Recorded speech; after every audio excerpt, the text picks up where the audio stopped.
우리 2023년도 이 반년 동안 하나님께서 지켜주시고 또한 보호하시고 인도해 주셨음을 감사드립니다.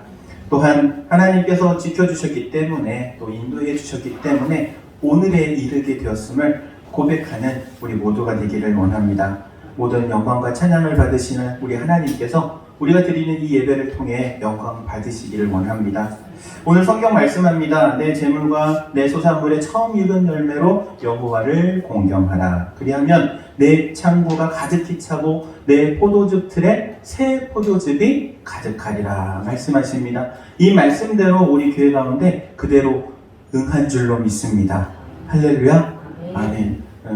글쎄 물음표가 떠오르시는 분들은 재직회를 참석해서 잘 보시기 바랍니다. 하나님께서 우리 교회 가운데 은혜를 주시고 복을 주셔가지고 말씀대로 이루어지는 놀라운 역사가 일어났습니다. 오늘 본문은 첫 열매로 하나님을 공경하라고 말씀하시죠. 첫 열매가 하나님을 공경하는 통로라고 말씀하고 계십니다. 그러면 먼저 이 첫 열매에 과연 무엇을 말하는지 그 의미를 함께 생각해 보고자 합니다. 이 첫 열매는요, 먼저 첫 번째 대표성을 의미합니다. 대표성. 그래서 이 11조의 신앙 고백과 같이, 여러분 11조가 뭐예요? 내게 주어주신 소득의 10분의 1을 드리는데 그 10분의 1이 하나님께서 받으실 때는 전부와 같이 받으신다는 거예요. 그리고 뿐만 아니라 그 안에는 나의 신앙 고백이 있죠. 이 모든 것이 다 하나님께서 내게 베풀어 주셨다는 이 신앙 고백으로 10분의 1을 드리는 거예요. 10분의 1을 드렸지만 하나님께서는 전부로 받으시는 거예요. 그와 마찬가지로 첫 열매도 동일한 의미를 가지고 있어요. 대표성을 가지고 있어요. 내가 첫 열매를 드리는데 그 첫 열매를 통하여서 그 해에 맺게 되는 모든 소득을 하나님께서 전부와 같이 받으시는 거예요. 할렐루야. 아멘. 그게 첫 열매의 의미입니다.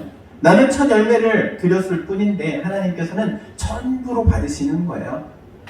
뿐만 아니라 이 두 번째 의미는 첫 열매는 귀중한 생명과도 같다는 의미를 가지고 있어요. 여러분 우리나라에 1960년대까지는 보릿고개라는 게 있었어요. 보릿고개 저도 말만 들어봤어요. 근데 저 어렸을 때 약간의 체험, 어떤 체험을 했냐면은 식량이 부족하다는, 우리나라가 식량이 원래 부족한 국가잖아요. 그래서 저 어렸을 때 그런 운동이 있었어요. 뭐 하루 두 끼 분식 먹기 운동 뭐 이런 거 있었어요. 밥은 한 끼만 먹고, 지금은 분식 먹기 그러면은 애들이 좋아할 텐데 그때는 쌀이 귀하고 밀가루도 미국에서 원조를 받아가지고 그걸로 먹고 살았던 거예요. 그래서 분식 먹기 운동 뭐 이런 거 있었어요. 하루에 두 끼 먹기. 저도 기억나요. 방학이 되면요 애들을요 늦잠을 재워요. 몇 시까지 재우냐면 11시까지 재워요. 안 깨워. 왜 안 깨워요? 밥 안 주려고. 맞아요. 그때는 밥이 3끼 주는 게 쉽지 않았어요. 그러니까는 밥 3끼 먹는 게 진짜 힘든 일이었어요. 그래서 방학이 되면 애들을 안 깨워. 그냥 늦잠 잘 때까지 애들이 일찍 일어나면 뭐라 그래요? 더 자. 아직 일어날 때 안 됐어. 그래서 여름방학, 겨울방학 되면 늦잠 자잖아요. 늦잠 재웠잖아요. 그렇게 키웠단 말이야. 그래서 방학 때는 몇 끼 먹어요? 하루에 2끼 먹었단 말이에요. 우리가 보통 점심도 아니야. 그렇다고 아침은 아니야. 그럼 12시 조금 넘어서 그냥 먹으니까. 그리고 저녁도 좀 늦게 먹죠. 한 8시. 이때쯤 먹었단 말이에요. 하루에 2끼 먹기. 그런 시절이 있었답니다. 여러분들은 좀 사셨나 보네요. 저는 못 살아가지고 2끼 먹고 살았어요. 그리고 뭐 수제비 먹고 그랬단 말이야. 국수 먹고. 그런데 이 보릿고개, 양식이 떨어져가지고 먹을 게 없는 거예요. 먹을 게 없는데 첫 추수를 했어. 얼마나 그게 귀하겠어요. 먹을 게 없는데.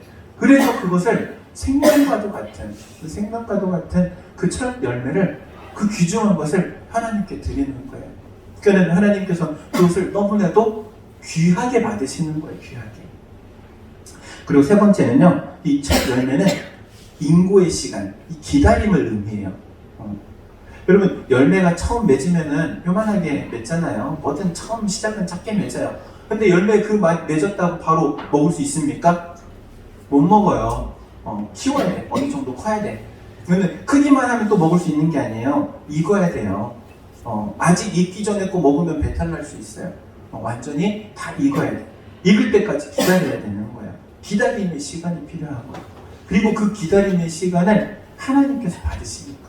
할렐루야. 아멘. 이게 첫 열매의 의미인 거예요. 그렇다면 우리 그리스도인들이 하나님 앞에 드려야 할 첫 열매는 과연 무엇일까? 제가 청년부를 맡았을 때 한 청년이 와가지고 저한테 이런 고민을 털어놓더라고요. 이제 학교에 이제 방학 시즌이 되면, 대학교 방학을 하면 2달 정도 방학을 하잖아요. 2달 조금 못 되든지 거의 2달 정도 방학을 하는데, 이 방학을 하면은 그냥 아르바이트를 하잖아요. 근데 이 청년이 저를 쫓아와가지고, 목사님 저 고민이 있습니다. 그래서 찾아왔어요. 그래서 무슨 고민인데? 그러니까 저희 엄마 좀 알려주세요. 왜? 엄마가 무슨 일이 있었어? 그러니까 어머니 권사님이신데 어머니가 그러신대요. 알바를 이렇게 하면은 얘야 첫 열매는 하나님 건지 알지? 그런데요. 아니 2달 일하는데 2달 일해가지고 알바비 받는 거 또 혼자나 알바 자리 옮겨갈 때마다 첫 열매래 엄마가. 그러니까 얘가 생각할 때는 이거는 내가 생각해도 이건 첫 열매라고 드리기 이건 아닌 것 같은데 해가지고 저한테 이제 상담을 찾아왔던 거예요. 그래가지고 이제 그런 얘기를 하면서 청년하고 좀 심도 깊은 이야기들을 나눴는데 첫 열매를 드린다는 거 쉽지 않은 일이에요. 쉽지 않은 일. 그리고 우리 보통 이제 예수 믿지 않는 사람들도 세상에서 첫 월급을 받으면 뭐 해요? 첫 월급 받으면 부모님들이죠. 우리 학생들 기억해 놓으세요. 첫 월급을 받으면 어떻게 한다? 뭐라고? 부모님께 드린다. 이거는요, 믿지 않는 사람들도 하는 거예요. 믿지 않는 사람들도. 믿음의 사람들은요, 하나님께도 해야 되고, 부모님께도 해야 되고, 야, 1년 12달 중에 2달치가 날아가네? 아까워 생각하지 말고, 첫 열매 그냥 평생에 한 번이다. 내가 이 첫 열매를 한번 공경해 보겠다. 부모님도 공경하고, 하나님도 공경하고. 학생들만 아멘? 야, 대답을 안 하네. 오늘 부모님들은 집에 가서 꼭 학생들한테 아멘 시키세요. 첫 월급에 그러면은 이 첫 월급이 첫 열매냐? 과연 이 첫 월급, 첫 열매로 생각하는 이 믿음 너무나도 귀하죠. 복된 믿음입니다. 그런데 물론 이것만을 의미하는 건 아니에요. 첫 열매가 의미하는 것. 하나님께서 기뻐 받으시는 첫 열매는요, 조금 더 다를 수 있어요. 선지자 중에 미가라는 선지자가 있어요. 미가 선지자가 하나님 앞에 고민을 토로해요. 어떤 고민을 토로하냐면은, 하나님, 제가 드리는 이 제물, 하나님 정말 기쁘게 받으실까? 이 이스라엘 백성들이 하나님 앞에 예물을 드리는데, 제사를 드리면서 예물을 드리는데, 정말 그게 그 제물이 하나님을 기쁘시게 하는 것일까? 라는 질문을 던져요. 그리고 그 질문은 다시 스스로에게 던지는 거예요. 미가서 6장 7절에서 8절 말씀에 이렇게 말하죠. 내가 무엇을 가지고 여호와 앞에 나아가며 높으신 하나님께 경배할까? 내가 번제물로 1년 된 송아지를 가지고 그 앞에 나아갈까? 여호와께서 천천의 순양이나 만만의 강물 같은 기름을 기뻐하실까? 그래요. 천천의 순양이면 몇 마리예요? 1000 곱하기 1000이니까 100만이 100만. 100만 마리. 그러니까 어마어마한 숫자의 제물을 하나님 기뻐하실까? 만만의 강물 같은 이 홍수 같은 기름이에요. 셀 수 없는, 도무지 측량할 수 없는 그런 제물을 하나님 앞에 드린다고 해서 과연 그가 하나님 기뻐하실까? 라는 질문을 지금 스스로에게 하고 있는 거예요. 여러분, 이러한 고민이요, 우리의 신앙을 성숙하게 만드는 줄로 믿습니다. 우리가 맺어야 할 첫 열매, 하나님께서 기뻐 받으실 만한 첫 열매, 과연 그것은 무엇일까? 이런 고민이 우리로 하여금 성숙하게 만들어가는 거예요. 하나님께서는 그와 같은 재물보다 더 원하시는 게 있는 거예요. 하나님께서는요, 하나님을 공경하는 걸 원하세요. 첫 예물에 포인트가 있는 게 아니에요. 어디에 포인트가 있는 거예요? 하나님을 공경하는 거. 이 공경이라는 말의 의미, 이 카베드라는 단어인데, 히브리어로는요, 이 공경이라는 단어가 거룩이라는 단어에 동일해요. 영광이라는 단어, 영화라는 단어, 번역하기 나름이에요. 이 카베드라는 단어를 유일하게 사람에게 붙일 때가 있는데, 언제냐면은 10계명 중에 내 부모를 공경하라 할 때 그 공경이 그 카베드라는 단어예요. 하나님과 부모님에게만 사용하는 단어이기도 해요. 하나님을 공경하라 라는 말은요, 하나님을 영화롭게 하라, 하나님께 영광 돌려라 라는 의미를 가지고 있는 거예요. 하나님을 영화롭게 하고 하나님을 존귀하게 하고 하나님께 영광 올려드리는 그러한, 그게 바로 하나님을 공경하는 거라는 거예요. 그렇다면 우리는 고민해야 돼요. 그러면은 하나님의 백성이 과연 어떻게 하나님을 영화롭게 할 것이며 하나님을 존귀하게 할 것이며 하나님께 영광 올려드리는 삶을 살 것인가? 이게 우리가 맺어야 할 첫 열매라는 거예요. 하나님을 영화롭게 하는 방법은 크게 5가지가 있어요. 이 5가지 중에 하나만 오늘 가져가셔도 수지 맞는 장사예요. 먼저 첫 번째는요, 예배예요. 하나님은 예배를 기뻐 받으세요. 그리고 이 예배를 통하여 영광 받으시는 거예요. 우리가 하나님을 영화롭게 할 수 있는 건 하나님께 모든 존귀와 찬양을 올려드리는 예배의 자리, 하나님의 말씀에 청종하고 하나님께 찬양으로, 기도로, 예물로 올려드릴 때 하나님께서는 그 예배를 통해 영광 받으시는 거예요. 오늘 이 예배가 그런 예배가 될 줄로 믿습니다. 두 번째는요, 하나님 앞에 섬기는 거예요. 섬기는 거. 이 섬김은요, 물론 하나님 앞에 하나님을 섬기는 것도 있지만 하나님 앞에서 다른 이웃을 섬기고 사람을 섬기는 것도 있어요. 가정에서 남편은 남편으로서 섬기는 거고 아내는 아내로서, 아버지는 아버지로서 자녀를, 그리고 자녀는 부모님을 섬기는 거예요. 내가 있는 위치에서 섬기는 거예요. 하나님께서 보실 때 기뻐할 만한 모습으로 섬기는 거예요. 하나님을 섬기는 것만이 아니라 내가 관계 맺고 사랑하는 사람들을 섬기는 거예요. 가정에서, 교회에서, 또 세상에 나아가서 섬기는 거예요. 섬기는 거. 그걸 통해서 하나님께서 영광 받으시는 줄로 믿습니다. 그리고 하나님을 영화롭게 하는 세 번째는요, 전도예요. 전도 그러면 사람들의 얼굴이 다 침울해져요. 왜 그러냐면 전도를 못 하거든. 제 얼굴빛도 봐봐요. 흑빛으로 바뀌잖아. 전도하기가 얼마나 어렵고 힘든 건데. 근데 어렵고 힘들다 생각하면 전도처럼 어렵고 힘든 게 없지만, 또 전도처럼 쉽다 그러면 정말 전도처럼 쉬운 게 없어요. 왜냐하면 전도는 내가 경험한 하나님을 자랑하는 거기 때문에 그래요. 내가 만난 하나님을 자랑하는 거예요. 여러분이 알고 있는 하나님을 자랑하는 거예요. 천지 만물을 창조하신 하나님 자랑하는 거예요.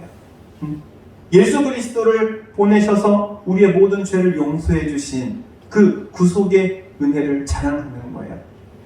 예수님을 통해서, 십자가를 통해서 우리에게 주신 영원한 생명을 자랑하는 거예요. 지금은 나와 동행하시고 함께 하시고 내가 어떤 일을 가든지 실족치 않도록 붙들어 주시는 우리 성령님의 은혜를 자랑하는 거예요. 그게 전도예요. 내가 경험하는 하나님, 내가 만난 예수님, 그리고 나와 함께 하시는 성령님을 자랑하는 게 전도예요. 여러분의 삶이 전도의 삶이 되기를 주의 이름으로 축원드립니다. 그리고 네 번째는 하나님을 영화롭게 하는 게 바로 영적인 교제예요. 뭐라고요? 영적인 교제. 영적인 교제와 육적인 교제가 있어요. 세상 사람들은 육적인 교제를 해요.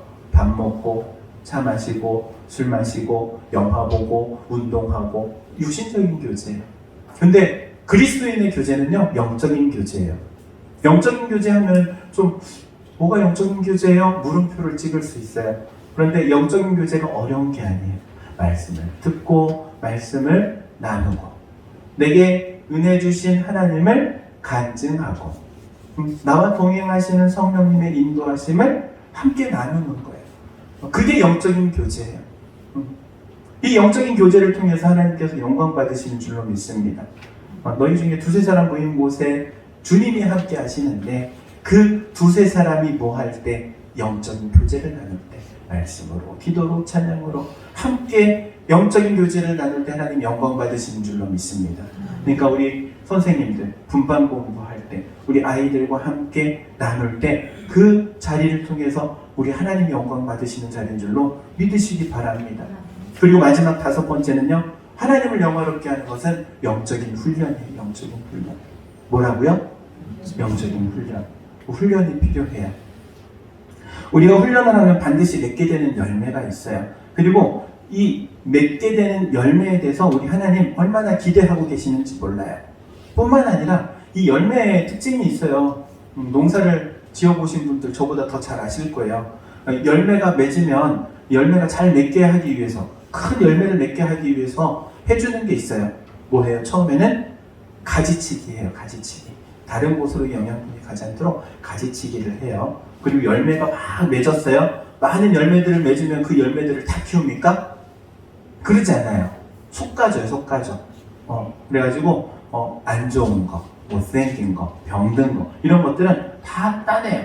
그리고 꼭 키워야 될 정말 이쁜 열매들을 그 열매의 영양분이 잘 공급될 수 있도록 한번 다 솎아주는 거예요.